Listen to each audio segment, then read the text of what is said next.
You guys know that song by Eminem called Rap God where he goes absolutely crazy in that one part where he goes, I can't do it, but if you know it, leave it down in the comments. But that's what it feels like making this layout that we're going to do today. So let's go. So we're going to start off by going to InDesign and creating our files. This is what setting I'm using. I'm changing this to inches so that you guys can see this a little bit better. Feel free to copy this. I'm not going to go too deep into this. It'll also be on the top left of the screen. So copy this and then create the document. Now here's the twist for today. Before we head into InDesign, we're actually going to use Illustrator to help us out for these super graphic-y elements on our page. But don't worry, it's super simple. We're just doing one element and then we're copying everything back into InDesign. So let's switch over. Well guys, it's the New Year's and today's sponsor is myself.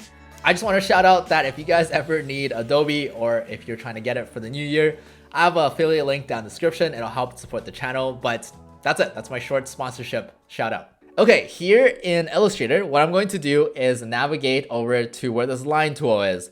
Now I'm going to right click on the line and then I'm going down to Polar Grid tool. We're trying to make the spiral that the text is going to sit on. So I'm going to click anywhere on the page, just one single click, and it's going to bring up the Polar Grid tool options. Now for our layout, I found that 35 for the concentric dividers, which is how many circles there are, is exactly what we want. And we definitely don't want any radial dividers. These are weird lines that you don't want in your actual layout. So make sure that this is on 0. I'm going to go ahead and create this shape, and I'm going to just drag this to the middle here.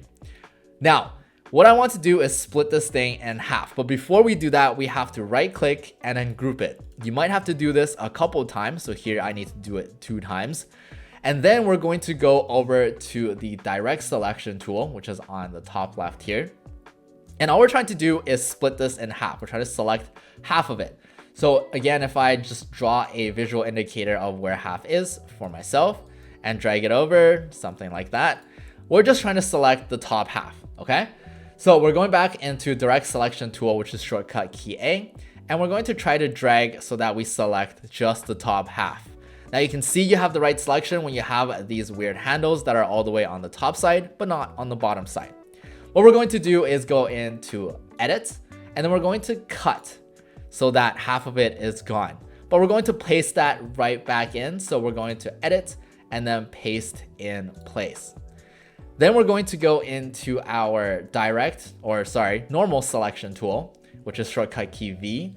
And all we're going to do is just drag it over so it makes a spiral. I'm going to hold shift while I do this so that it doesn't go randomly up or down. Now, when we have our correct snap on, you can see that it's going to basically connect to the ones on the bottom. Once we see that, and once we see 2 spirals coming out from the middle, we can go ahead and delete this guideline. And we're also going to delete half of this so that we only have 1 spiral left. Let me show you what I mean. So if I want to delete one of the spirals, all I have to do is go in and delete every other line like this. So go ahead and do that. Now we're left with this. We're going to delete the other half. It's very easy to see which one is left over. So we're going to delete the other half as well. Hey, while we're watching this, make sure you guys check out the website. I know the job market's super rough right now. I had a couple of friends that are being laid off. So we have a resume template for free on our website. Hopefully it helps you guys out. So check that out. All you have to do is put your email on it and then we'll send it straight to your email. Okay, great. Now we have our base for when we put the text onto this shape. What we're going to do is join everything together because right now it's kind of in 2 parts, right? We can select this line. We can select this line. We're going to join everything together. So it's 1 part. So select everything. Go into object, path, join. Now it's 1 single path that we can type on. But if you refer back to what we're trying to do here, we kind of want this line to taper off and wrap out over on this side, on the right. Right now, the ending is on the left, which is not what we want. So we're going to select this. We're going to go into objects, transform, and we're going to go into reflect. Now it's going to be reflected vertically, meaning in this axis, and we're just going to hit OK. Now you can see that the tail end is on the right side, which is exactly what we want if we wanted to die off into the right side of the page. Okay, that's it. That's all we needed from Illustrator. We're going back into InDesign, but before that, make sure you copy this shape. So Control C, and then we're going back into InDesign, and anywhere over here, Control V to paste this in. Great. So now that we have this shape over here, I'm just gonna make it a little bit bigger so that it occupies a little bit more space on this page. We're trying to basically make this path swirl over here and then up and out of the page. So what we're going to do is go to the direct selection tool, and then we're going to just select this point right here, and then maybe drag it out a little bit and adjust it so that, you know, there's potential for it to curve all the way over on the other side. So drag the different control points until you find one that kind of makes sense. That looks pretty good. And then we're going to go into our pen tool, and then we're going to just try to connect these so that it's one path. So once you see that little minus sign beside my pen tool, you're going to click on that. That just means it's going to continue this path. And then if I zoom out and I just drag a couple of very wide strokes, so like this, and then like that, perfect. You can see that I have a line that is connected to the other path.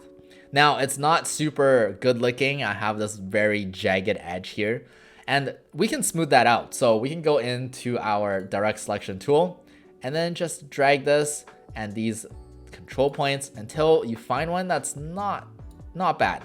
It's pretty good. If you guys are having trouble really smoothing this part out, you can go over to the smooth tool. Now you might have pencil tool over here. You just have to right click and then go into smooth tool.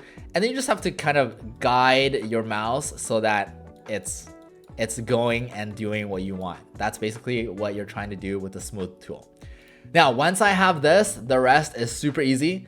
I'm gonna go ahead and just right click on the type tool. So you find the type on a path tool. And we're just going to add a bunch of text. Now, I'm just gonna fill this in with a bunch of placeholder text. You guys can fill it with whatever text you need. You might need to, if you are doing it with placeholder text, you might need to do this a couple of times.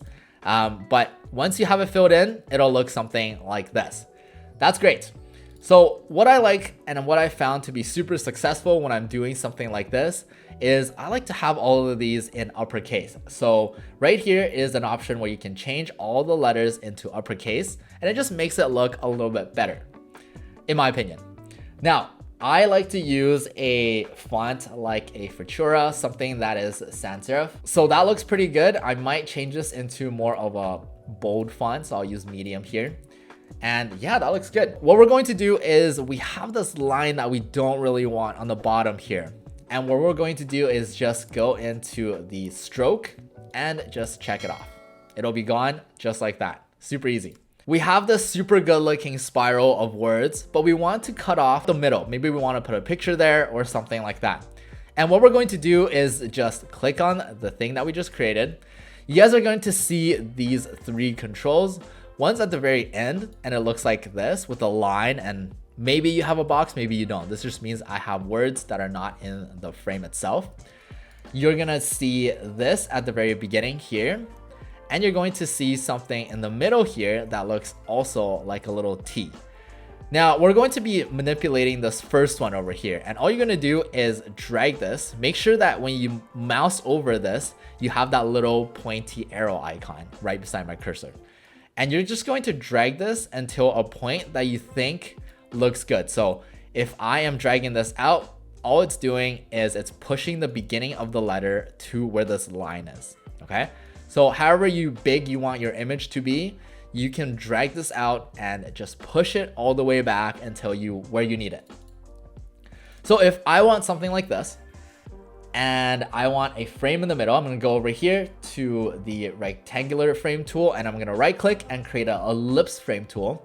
And I'm just gonna hold shift while I do this to make a perfect circle. And I'm gonna line that up so that it's, you know, pretty much in the middle of where my text is. Something like that could work pretty well. And I can just drag and drop an image inside of this text frame. So I'm gonna use this image over here, drag and drop, and I'm going to right click, fit frame proportionally.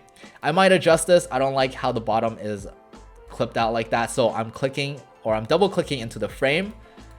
And then once this brown border pops out, I'm going to just adjust this and find something that I really like. So maybe something like that. Hit W to preview. Yeah, that looks pretty good. I'm gonna give this a little bit of effect just so it seems like there's like a little bit of a cutout. So I'm going over to effects on the right if you guys don't have this window, and then you just have to turn on effects right here. So get into effects, we're going to click on this on the bottom, and then we're just going to do inner shadow. So I'm giving it a quick inner shadow. Play around with the distance if you guys need, but I like the default as the way it is. And yeah, that looks pretty good. So to finish this left page off, what we're going to do is give it a little bit of a background. So I'm going to drag out a rectangular frame tool all the way in the back of this page. And then I'm going to give it a texture. Now you guys can use a solid color if you want, but I'm just gonna use a nice texture that I found into the background over here. Now you can see that it is gonna be on the front. So we're gonna right click, we're gonna go into arrange and then send this all the way to the back. Now, if I'm printing this full bleed, make sure I am dragging this all the way out to the bleed on this outer edge. And then I'm just gonna fit this one more time like that. Okay, great, that looks pretty good. We're going to finish this page off by just giving a little bit of a quote on the bottom with a little bit of a graphic. So go ahead and start another text tool, something like that. I'm gonna use a middle justified or align center for my text. And then I'm just gonna put, I don't know, a quote. I feel like a quote would really help here. So we're also going to just give it a bit of a line on the bottom. And for the color of this line, we're just going to sample this image that we put in. So this red is a highlight color that we can use. So I'm gonna give that a red color for the line. Now we can change the stroke of this line and it'll just become thicker and narrower. We can preview that. That looks pretty good. So moving on to the right side, we're going to give these letters a little bit of color. But before we do that, let's anchor this image with another picture. So all I'm gonna do is drag this picture over to the right. And I did that by holding Alt key in Windows. Now I'm going to just make this a little bit bigger and have the edge of this circle parallel to what we're trying to do with the text there. Or just make it seem like that there is a relationship between this one and that outer edge line right there. So I'm going to fit this frame proportionally, and then I'm going to input another image. So instead of the cut in effect, I think I will want this one to be more of a pop out effect. So we're going into effects again. We're checking off the inner shadows. We're gonna put in drop shadows instead. You can already see it over here. And we're just gonna hit OK. So that makes it look like it pops out a little bit, which is, I think it looks better. So now that we have that, we can add a couple of texts over here just to fill out the page. So I'm gonna go ahead and use text like this.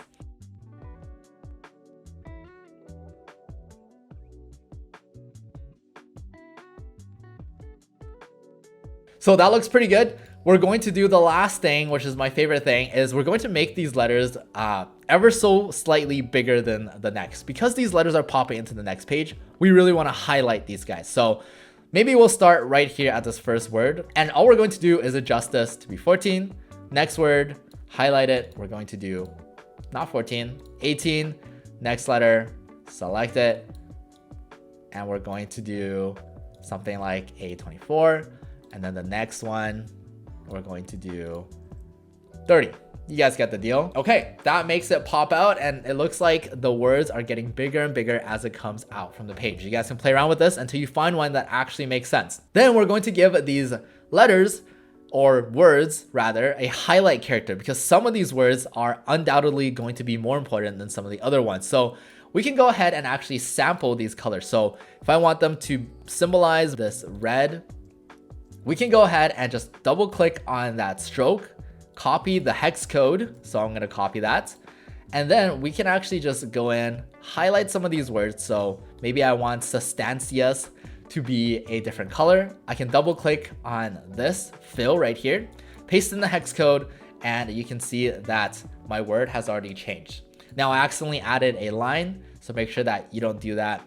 And I'm gonna change that back to none. We can also add this to some of the other ones.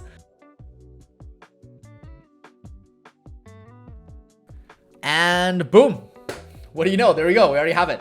So that's how I was able to make, and now you guys are able to make this amazing layout with the help of Illustrator. But most of this is super easy. If you have learned anything new, please don't hesitate to leave a like and subscribe. It really helps the channel.